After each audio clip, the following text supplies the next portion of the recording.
Flying Vs and Explorers by Gibson had always been desirable. Gibson had just released the 80s reissues of the V and the Explorer in black, so they're back in the viral side of things on YouTube. I personally rarely do things just to be viral and get the views. This is purely a coincidence. I happened to come across a 2009 84 reissue Flying V by Gibson. It is also relatively rare in this trans amber finish. It belongs to a friend of mine, it's gonna be for sale, and he was kind enough to give it to me for a review.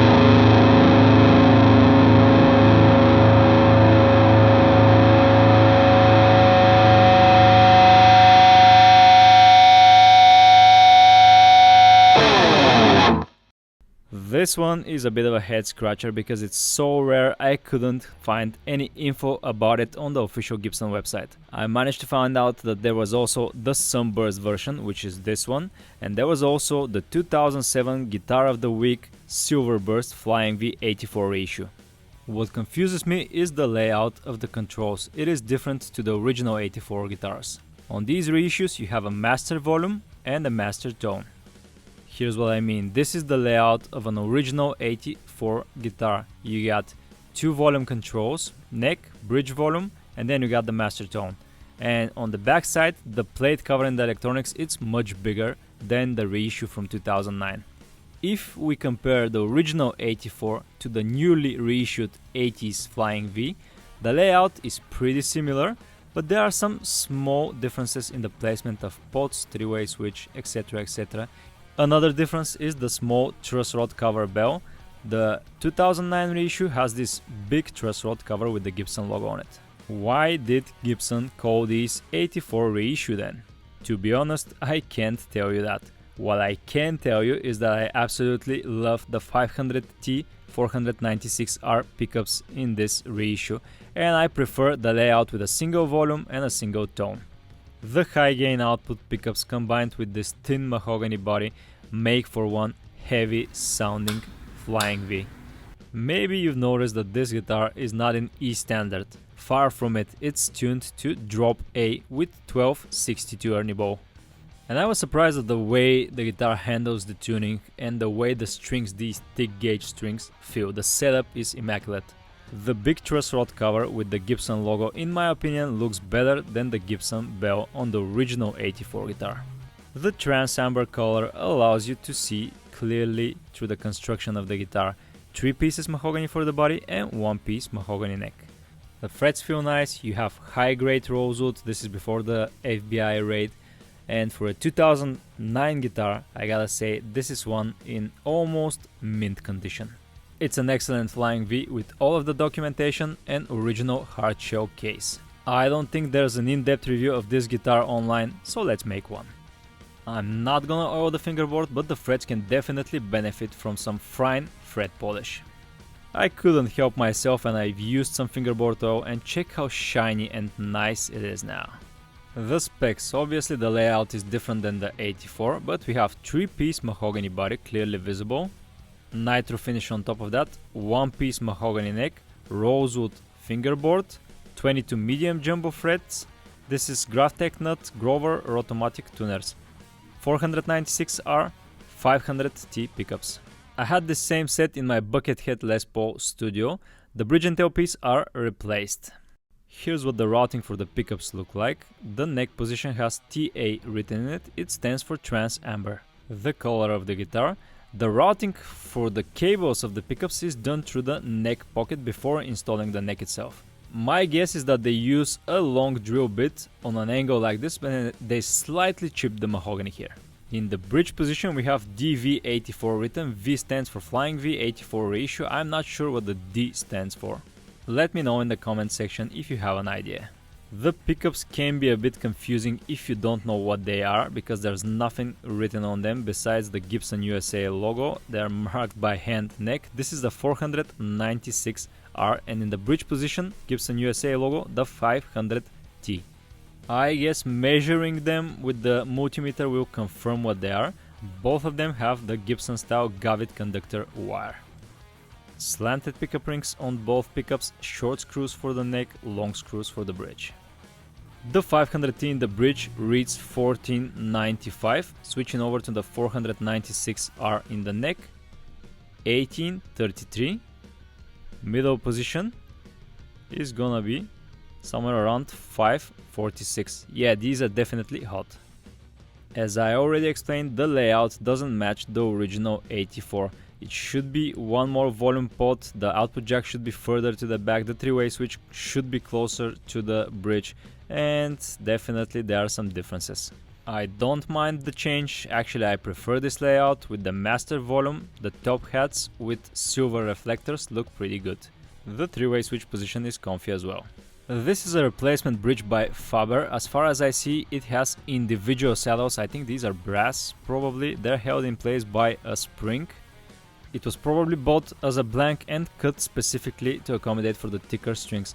The tailpiece had been replaced as well. This is an aluminum one from Goto, Japan, and I'm gonna show you the difference between the original hardware and the replacement, especially in the weight. The original Gibson bridge has PW written on the back, no individual saddles, and the original tailpiece is definitely much heavier than the replacement. We have the struts for the tailpiece and the struts for the bridge, both included with the guitar. Now check this out, we got the original tailpiece weighing in at whopping 87 grams. This is pretty heavy for a tailpiece. Now check out the aluminum one, I'm guessing 3 times lighter, and yep, 29 grams. Will this affect the sustain and the feel of the guitar? Probably yes, but I think it's done more for being lightweight. And that's a substantial difference. The body is definitely made out of 3 pieces of mahogany with clearly visible lines connecting them. It's flat, nothing too much to talk about, it has a nitro finish.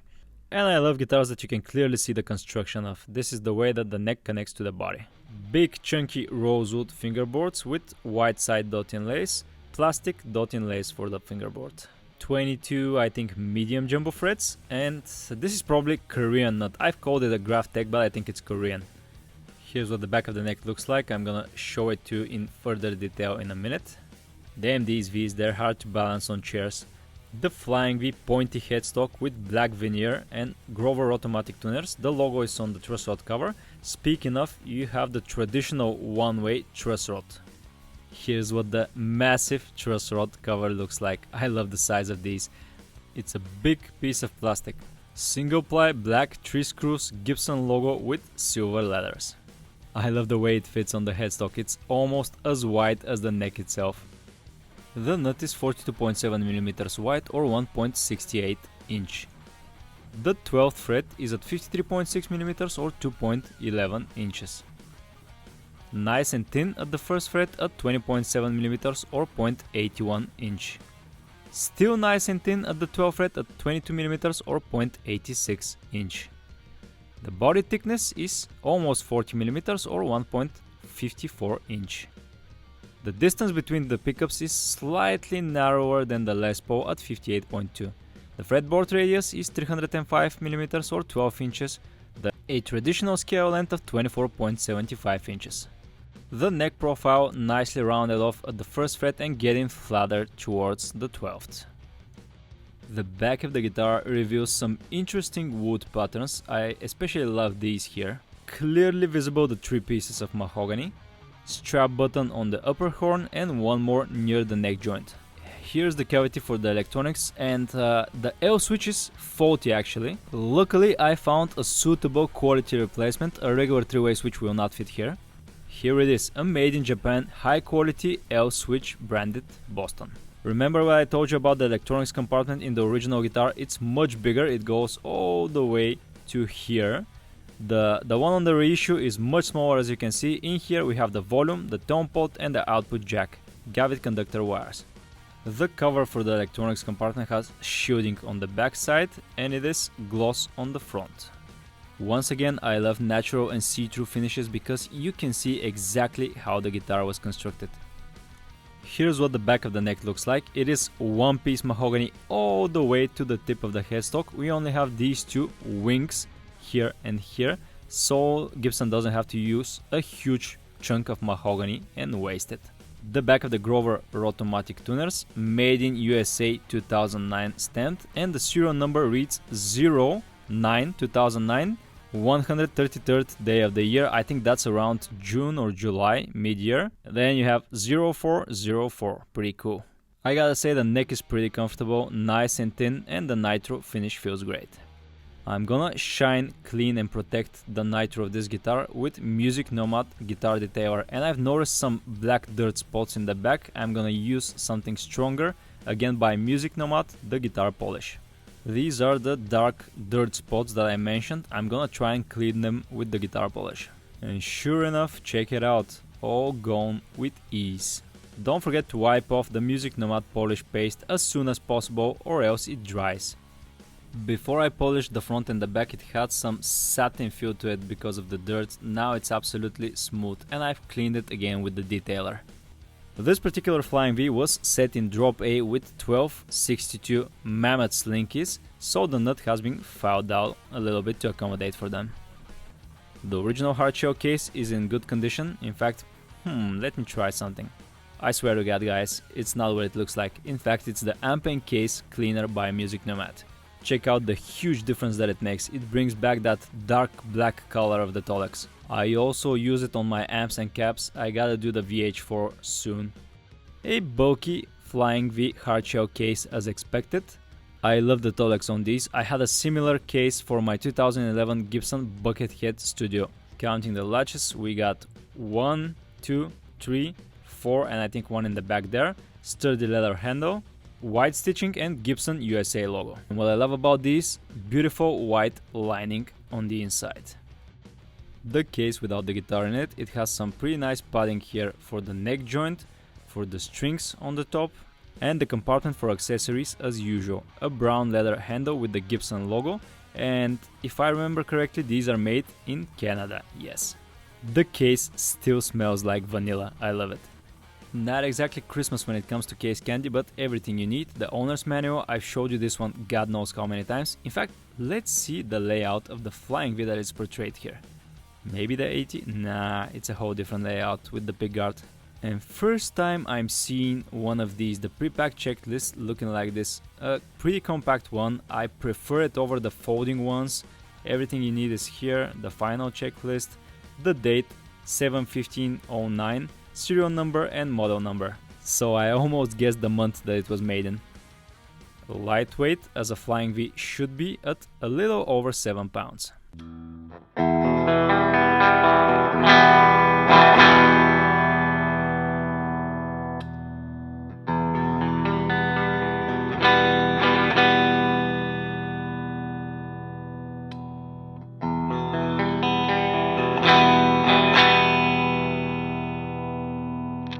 This is the moment where the three-way switch decided to stop working. For the rest of the video, I'm only gonna be playing the bridge pickup, but the guitar is in drop A anyway, so it's okay.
are my thoughts on this 2009 Gibson Flying V. Well, I'm a bit biased. I usually don't like Flying Vs. Usually. In this particular case, first of all, it is in amazing condition. It's in excellent condition. I've managed to play it just fine, even with the thick gauge strings. This is a good guitar. I actually liked it. If I was looking for an 84 reissue from that era, I would probably go with the 2007 Guitar of the Week Silverburst. But that's even rarer and it's gonna be more expensive. Not that you can easily find this one, for example, and especially in this condition, but if you manage to find one, if you like the trans amber color, if Flying Vs are your thing and you're willing to spend somewhere from $2,500 to $3,000 for a guitar like this, absolutely go for this one. And one more thing, if I have to make an educated guess, I would say that this 2009 84 reissue is probably better than the newly released for 2023 Flying V from Gibson. I'm gonna confirm it after reviewing the new guitars, but for now my money is on the 2009.